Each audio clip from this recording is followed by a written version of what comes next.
అక్కినేని నాగేశ్వరరావు లాంటి నట దిగ్గజం ఇంట పుట్టిన వారసుడు ఇండస్ట్రీలోకి వస్తున్నాడు అనగానే అప్పట్లో అదొక అఖండ సంచలనం. ఏఎన్ఆర్ ఇమేజ్ ను ఆ వారసుడు ఏ మేరకు మోస్తాడు, ప్రేక్షకులను ఎలా మెప్పిస్తాడు అన్న ఉత్కంఠ నడుమ అన్నపూర్ణ స్టూడియోస్ ప్రొడక్షన్ నంబర్ 11 గా నాగార్జున తొలి చిత్రం పట్టాలెక్కింది. బాలీవుడ్ లో సుభాష్ ఘై దర్శకత్వంలో జాకీ శ్రాఫ్ నటించిన సూపర్ హిట్ ఫిల్మ్ హీరో కథను నాగార్జున డెబ్యూ కోసం ఎంచుకున్నారు ఏఎన్ఆర్. ఎంతో మంది టాప్ డైరెక్టర్స్ ఉన్నప్పటికీ కొత్త కుర్రాడిని ఎలా పరిచయం చేయాలో తెలిసిన అనుభవజ్ఞుడు వి మధుసూదన్ రావు చేతుల్లో నాగార్జున బాధ్యతను పెట్టారు.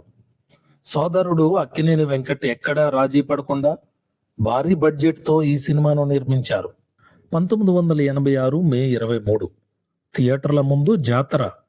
6 అడుగుల ఎత్తు, గిరిజాల జుట్టు, చురుకైన కళ్ళు, చేతికి గ్లౌజులు, లెదర్ జాకెట్ వేసుకుని బుల్లెట్ బైక్ మీద నాగ్ ఎంట్రీ ఇస్తుంటే థియేటర్లలో ఈలలు గోలలు. అప్పటి వరకు ఉన్న హీరోల డ్రెస్సింగ్ స్టైల్ ఒక ఎత్తు అయితే నాగార్జున వాడిన లెదర్ జాకెట్స్, నడిపిన బైక్ యూత్ కి ఒక సరికొత్త కిక్ ఇచ్చాయి.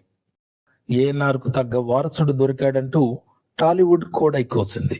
కలెక్షన్ల వర్షం కురిపించిన విక్రమ్ నా కెరీర్ కు ఒక పర్ఫెక్ట్ లాంచ్ ప్యాడ్ గా నిలిచిపోయింది.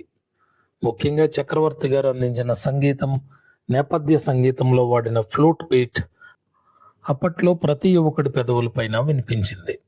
అయితే లాంగ్ రన్ లో విక్రమ్ ఆశించిన స్థాయి విజయాన్ని అందుకోలేదు.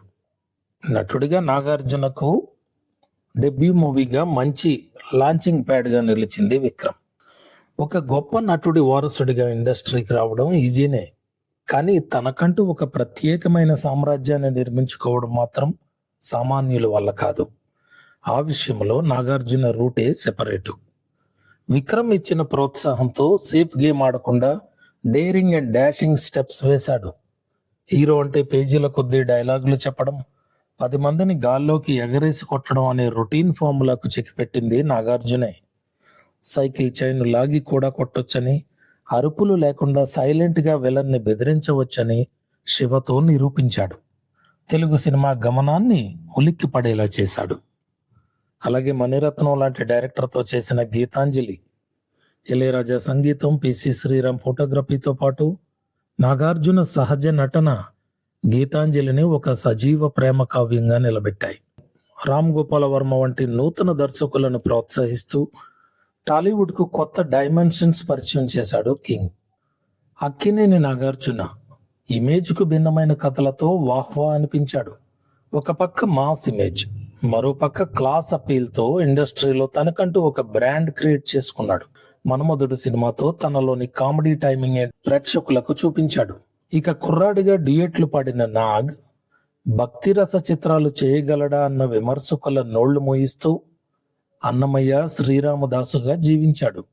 భక్తి చిత్రాల్లో ఆయన చూపించిన నటనకు ఎన్నో అవార్డులు దాసోహం అయ్యాయి. ప్రయోగాల కింగ్ గా ఆయన చేసిన సాహసాలు అన్నీ ఇన్ని కావు. కొత్త టాలెంట్ ను ఎంకరేజ్ చేయడంలో నాగ్ ఎప్పుడూ ముందుంటాడు. నాగార్జున కేవలం హీరో మాత్రమే కాదు, బిజినెస్ లోనూ ఎక్స్పర్ట్. అన్నపూర్ణ స్టూడియోస్ అధినేతగా ఎన్నో అద్భుతమైన చిత్రాలను నిర్మించాడు. అయినా ఆయనలో ఎలాంటి ఆడంబరాలు ఉండవు. Very down to earth. ఆయనే గొప్ప ఇంటి కుర్రవాణ్ణి, అక్కినేని అంతటోణ్ణి అంటూ కాలర్ ఎగరేసుకుని ఉంటే ఈ రోజు ఇంత సాధించి ఉండేవాడు కాదు. ఒకవైపు వెండితెర, మరోవైపు బుల్లితెర పైన బిగ్ బాస్ హోస్ట్ గా దశాబ్దాలుగా ఆకట్టుకుంటున్నాడు నాగ్. మొత్తంగా ఇండస్ట్రీలో ఒక పర్ఫెక్ట్ జెంటిల్మెన్ గా అందరి వాడిగా పేరు తెచ్చుకున్నాడు. 1986 మే 23 విక్రమ్ తో మొదలైన ఈ చైత్రయాత్ర ఈ మే 23 నాటికి ఏకదాటిగా 40 ఏళ్లు పూర్తయింది. ఈ 4 దశాబ్దాలలో ఎన్నో హిట్లు, ఫ్లాపులు పలకరించిన నాగార్జున చరిష్మా, గ్లామర్ మాత్రం ఏ మాత్రం తగ్గలేదు. అప్పటికీ ఇప్పటికీ ఎప్పటికీ ఆ నలుగురిలో ఒకటిగా యంగ్స్టర్స్ కు పోటీ ఇస్తూ ఆయన కింగ్ మాత్రమే. నటుడిగా ఈ 40 వసంతాల పండుగ సందర్భంగా అక్కినేని నాగార్జున గారికి హృదయపూర్వక శుభాకాంక్షలు తెలియజేస్తుంది మన మూవీ సెంటర్ ఛానల్. ఈ వీడియో మీకు నచ్చినట్లయితే లైక్ చేయండి, షేర్ చేయండి. కింగ్ నాగార్జున సినిమాల్లో మీకు ఏ సినిమా అంటే ఇష్టమో కింద కామెంట్స్ లో తెలియచేయండి. మరిన్ని ఆసక్తికరమైన వీడియోల కోసం మూవీ సెంటర్ను సబ్స్క్రైబ్ చేసుకోండి.